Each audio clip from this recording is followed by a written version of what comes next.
Serial तेरा मेरा साथ रहे में आज हम देखेंगे कि मिथिला और गोपिका पूजा में बैठे होते हैं। तभी मिथिला कहती है, गोपिका बहू जाओ देख कर आओ, सक्षम पुतले की तरह बैठा है, कतई हिलडुल नहीं रहा है। कहीं ऐसा तो नहीं कि सक्षम सो गया हो।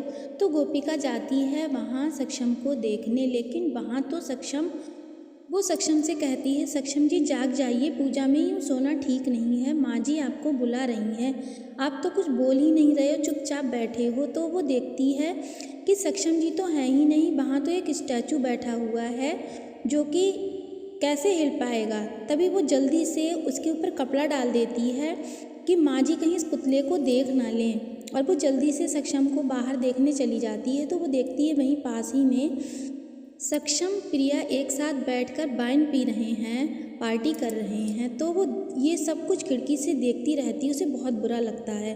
गोपिका देखती है कि सक्षम तो वाइन पे वाइन पिए जा रहा है। तभी वहाँ पर प्रिया कहती है सक्षम से, सक्षम आज तो कॉलेज के वो पुराने दिन याद आ रहे हैं ना, जैसे हम पहले पार्टी किया करते थे। क्यों ना हम एक बार फिर से अच्छे से वैसा ही सब कुछ करें। सक्षम ये सब सुन रहा होता है।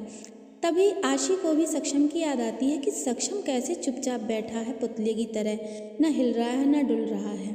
तभी वो भी वहाँ पर जाती है देखने के लिए कि सक्षम कहीं सो तो नहीं रहा है।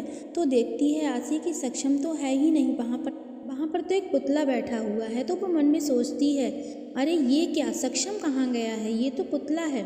अब तो मुझे उस मेंढकी को बताना ही पड़ेगा कि ये सक्षम नहीं है, ये पुतला है। आशी देखती है कि पुतले के ऊपर माता की चुनरी उड़ा रखी है किसी ने। इधर प्रिया सक्षम से कहती है, सक्षम आज तुम्हें जो जी चाहे वो करो, तुम्हें अगर किसी को गाली देने का मन है तो वो भी दो, आज तुम्हें अपनी पत्नी के बारे में कुछ बुरा भला कहना है तो वो भी करो। वो बहुत खुश होती है अपने मन में कि आखिर मैंने उस कामयाबी को हासिल ही कर लिया। इधर गोपिका सक्षम के लिए बार बार फ़ोन करती रहती है, लेकिन सक्षम तो फ़ोन उठा ही नहीं पाता, क्योंकि प्रिया सक्षम के फ़ोन को पिक करने ही नहीं देती है। तभी आशी मिथिला के पास जाती है और कान में धीरे से कुछ कहती है। तभी मिथिला उठती है और सक्षम के पास जाती है। तो वो देखती है कि वहाँ पर सक्षम नहीं है, वहाँ पर तो एक पुतला बैठा है। तभी मिथिला और आशी भी वहाँ देखने चले जाते हैं कि सक्षम कहाँ है। सक्षम की नज़र फ़ोन पर पड़ती है जिसमें गोपिका का बार बार कॉल आ रहा है। तो सक्षम कहता है, फ़ोन को तो उठाना ही पड़ेगा, गोपिका का फ़ोन आ रहा है, पता करता हूँ अंदर कुछ गड़बड़ तो नहीं है। और गोपिका इसीलिए बार बार फ़ोन कर रही है कि कहीं माँ जी को ना पता चल जाए। तभी वहाँ पर मिथिला आ जाती है और मिथिला पुतले को देख लेती है और पुतले को तो आग लगा देती है और पूछती है, गोपिका बहू सक्षम कहाँ है, मुझे बताओ सक्षम कहाँ है। गोपिका चुपचाप सिर झुकाए वहाँ पर खड़ी रहती है, वो कुछ भी नहीं बोलती है। तो सक्षम कहता है प्रिया से कि प्रिया अब मुझे अंदर जाना ही पड़ेगा, सब परेशान हो रहे होंगे।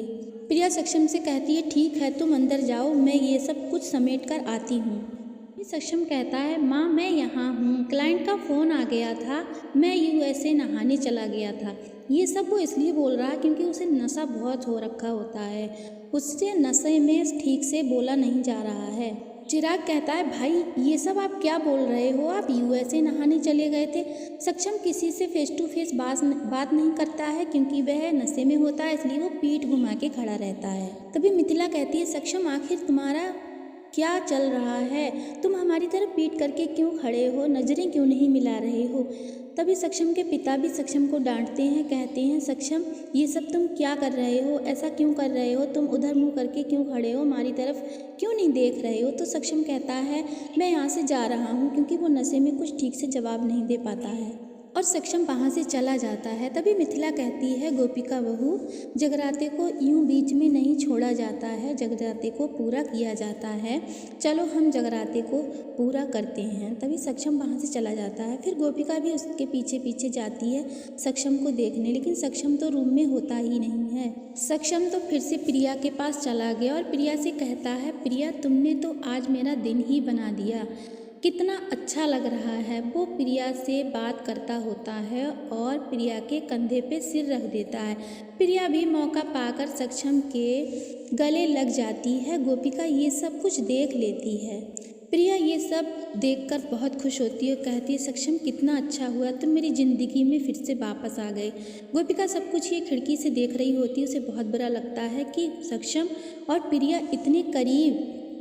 अगली सुबह गोपिका प्रिया के कमरे में जाती है और प्रिया से कहती है प्रिया बहन उठो, मुझे तुमसे कुछ बात करनी है। लेकिन प्रिया उठती नहीं है। वो कहती है गोपिका जाओ, मुझे सोना है, मैं सो रही हूँ। तो गोपिका कहती है नहीं, अभी उठो, मुझे तुमसे कुछ बहुत ज़रूरी बात करनी है कल रात के बारे में।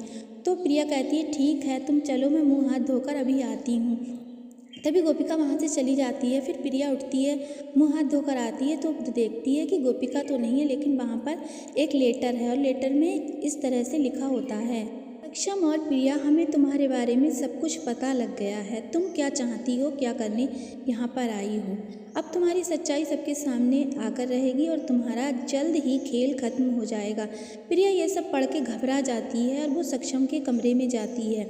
सक्षम तो सो रहा होता है। प्रिया सोचती है ये सब जासूसी आखिर कर कौन रहा है। उसे अपने दरवाजे के बाहर एक परछाई भी नजर आती है। इधर सक्षम के कमरे में गोपिका आती है ब्रेकफास्ट लेके। वो कहती है सक्षम जी उठो, मैं आपके लिए ब्रेकफास्ट लाई हूँ और आपसे मुझे कल रात वाली बात भी करनी है। सक्षम कहता है मैंने कुछ ज़्यादा ही चढ़ा रखी थी, मेरा सर दुख रहा है और मुझे कल रात वाली कोई बात नहीं करनी है। तो दोस्तों आज का एपिसोड बस यहीं तक। हमारे न्यू अपडेट्स के लिए चैनल को सब्सक्राइब कीजिए। अगर वीडियो हमारी थोड़ी भी अच्छी लगती है तो प्लीज़ सपोर्ट कीजिए, लाइक कीजिए। न्यू अपडेट्स के लिए फिर मिलते हैं, तब तक के लिए बाय बाय।